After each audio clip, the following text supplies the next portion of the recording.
Bonjour à tous, j'espère que vous allez bien. On se retrouve aujourd'hui dans un nouveau podcast avec Alice au Naturel qui va nous présenter l'école Academy. Bonjour Alice, comment vas-tu? Bonjour Eva, ça va et toi? Mais ça va très bien, merci. Alors Alice, est-ce que tu peux te présenter? Qui es-tu et que fais-tu?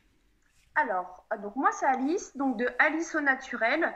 Après une dizaine d'années dans le monde de la finance, j'ai voulu changer complètement de métier et me reconvertir dans quelque chose qui me passionne et qui sont propres à mes valeurs.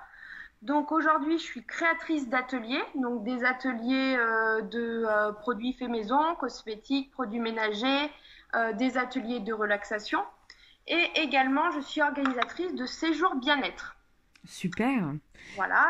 Et donc, j'ai intégré Academy en 2019 afin de devenir praticienne en naturopathie pour pouvoir compléter mon panel de choses à faire. D'accord, super. Donc est-ce que tu peux nous présenter ton école? Donc tu as fait Academy? Voilà, donc je suis toujours étudiante à Academy. Academy, c'est une école qui est spécialisée dans tous les métiers du bien-être. Elle appartient au groupe Skill You. Alors, Skill You, c'est un groupe où il y a 14 écoles, si je dis pas de bêtises, dont Educatel pour une qui est le plus connue. D'accord. D'accord, je vois très bien. Alors, est-ce que tu peux nous parler un peu plus de ton école, la philosophie de l'école, etc. Alors, la philosophie de l'école, j'avais un peu de mal à pouvoir savoir si c'était plus hygiéniste ou moderne. Alors moi, je penserais plus sur de moderne parce qu'on voit vraiment toutes les techniques de naturopathie dans son sens large, mais qui nous poussent sensiblement sur des techniques qui seraient un peu plus modernes, les compléments alimentaires, certaines techniques qui arrivent au goût du jour aujourd'hui. D'accord. Donc un petit peu quand même un entre-deux. C'est ça, ouais. Enfin, j'avais vraiment du mal à choisir. Après, je pense que c'est en fonction vraiment des cours, du parcours. Au départ, on est vraiment sur du global et quand on suit les saisons des cours, après, moi, je pense qu'on penche plus vers du moderne. D'accord. D'accord, donc c'est bien parce que en fait au final le fait d'être entre deux ça permet de former le naturopathe à lui-même exposer plus tard vers quoi il souhaite pencher en fait au final. Exactement. Après, c'est vrai qu'au départ, quand j'ai commencé la formation, j'étais un peu perdue parce que c'est très très large. Bien Et sûr. puis en fait, au fur et à mesure des cours, notre cœur, entre guillemets, il va aller plus sur des pratiques. Et moi, aujourd'hui, je dirais plus sur du moderne. Après, c'est chacun sa sensibilité. Bien sûr, totalement.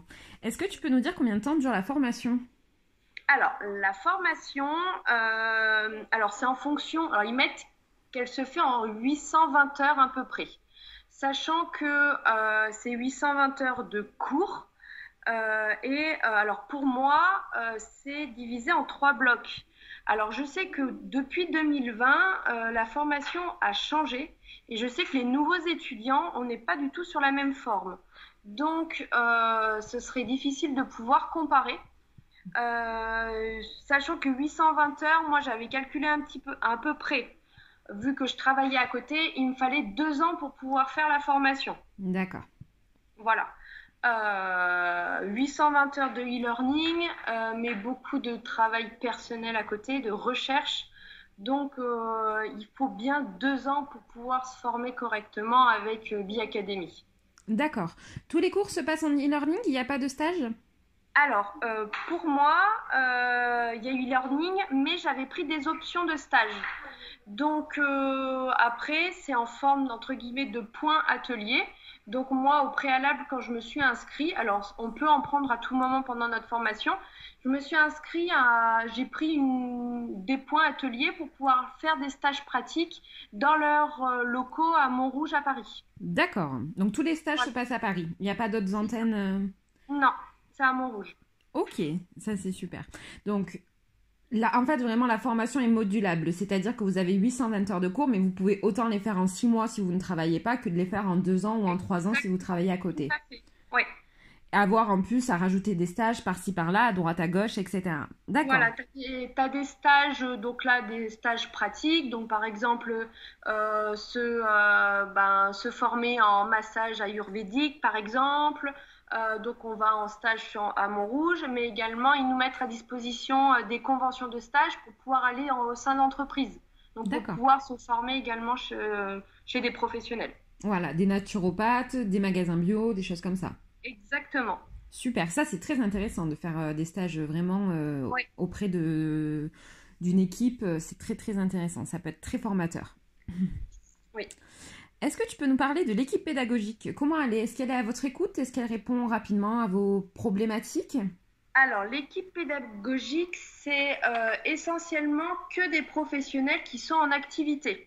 D'accord. Donc ça, c'est très intéressant parce que je vois par exemple la naturopathe qu'on a l'habitude, enfin moi, du moins j'ai l'habitude de voir avec elle. Elle est praticienne en naturopathie, elle est formée sur différentes techniques et par exemple elle est iridologue. Enfin voilà, ils ont chacun leur technique et donc en fonction des questions qu'on pose, on est amené à changer de naturopathe. Donc ça, c'est très bien. Enfin moi, je trouve ça super bien. D'accord. Ils sont, alors, en 2019, ils étaient très très disponibles, que ce soit, donc on a accès à leur agenda, on se cale un rendez-vous avec eux, ça peut être en visio, ça peut être par téléphone ou simplement par échange de mails. Là, cette année, avec l'augmentation des étudiants naturaux, il est vraiment difficile de pouvoir les joindre et de trouver du temps pour pouvoir discuter avec eux. D'accord. Donc ça, c'est un petit point qui est négatif aujourd'hui, mais c'est que je pense qu'il y a tellement il y a eu tellement d'étudiants qui sont arrivés chez Biacademy que je pense que l'équipe professionnelle de pédagogique est un peu dépassée. Oui, il faut peut-être le temps qu'ils commencent à s'adapter à cet Exactement, c'est pour afflux. ça. C'est pour D'accord. ça. Mais après, franchement, l'équipe pédagogique sont disponibles et puis pour la correction des exercices, des devoirs, c'est très très bien expliqué et ça, c'est vraiment bien. Super. Est-ce que tu peux du coup nous parler des points positifs de ta formation? Alors, les points positifs, c'est l'autonomie totale avec l'espace en ligne, donc qui est accessible 24 heures sur 24, n'importe où. Même si on n'a pas de connexion Internet, on peut télécharger ses devoirs. Donc ça, je trouve ça vraiment bien. On a accès également à beaucoup de vidéos et d'audio. Donc ça nous permet de nous former nous aussi à côté. D'accord. Et alors moi, je suis sur une formation où je suis en contrôle continu. Donc en fait, à chaque module, j'ai un devoir à faire. D'accord. Si je dis pas de bêtises, les nouvelles formules, eux, ils sont en devoir à la fin. D'accord. Il y a un Ils 8 ont un mois, je examen. crois, à rendre à la fin si je dis pas de bêtises. D'accord. Voilà. Donc moi, je suis en contrôle continu et c'est vrai que ça, après, c'est moi personnellement, ça me rassure parce que du coup, je peux voir mes avancées, sur quoi je pêche un petit peu et pour pouvoir leur Évoluer. travailler correctement. Totalement. Je vois totalement. Est-ce que tu peux nous parler des points négatifs de ta formation? Alors, les points négatifs, j'avais pris, au moment où je me suis inscrite à Biacademy, j'avais pris l'option coaching. Donc pour moi, on me l'avait présenté en me disant que ça permettait un peu de se booster. Dès qu'on avait un petit coup de mou, on avait un coach qui nous appelait, etc. Et en fait, je me suis rendu compte que j'étais un peu déçue sur cet aspect-là de coaching parce qu'en fait, c'était simplement comment faire un CV, comment faire une lettre de motivation, comment écrire en français, la grammaire, la syntaxe. Alors peut-être que pour certains, c'est nécessaire. Moi, du coup, j'étais un peu déçue parce que j'en ai pas forcément besoin aujourd'hui. Voilà. D'accord. Donc il y a plusieurs options qu'on peut prendre à l'inscription. C'est exactement ça. On peut partir d'une formation de base et en fait, après, on pourrait prendre toutes les options possibles. Après, c'est vraiment en fonction de ses besoins, sachant qu'ils disent qu'un niveau de formation, c'est un niveau bac conseillé. D'accord. Et voilà, après, si on a des problèmes à l'oral, ça, c'est vrai que c'est pas mal de pouvoir se former à avoir un bon niveau oral, c'est important. D'accord, c'est super. Est-ce que tu aurais autre chose à rajouter? Alors, il y aurait toujours quelque chose à rajouter. Non, c'est surtout, alors toujours croire en ses rêves et à ses envies. Faut jamais rester sur un échec. Si on a envie d'avoir des nouvelles connaissances sur des sujets qui nous passionnent, il faut y aller et il faut jamais regretter. Ah ben, je suis bien d'accord avec toi. Je Voilà. te remercie, Alice, de toutes ces informations sur l'école Biacademy. Vous Et retrouvez... ben, je te remercie, Eva. Ah, merci à toi. Merci. Vous retrouvez donc toutes les infos d'Alice et de Biacademy en barre d'infos si vous souhaitez la suivre sur les réseaux. Et je vous dis à bientôt dans un nouveau podcast.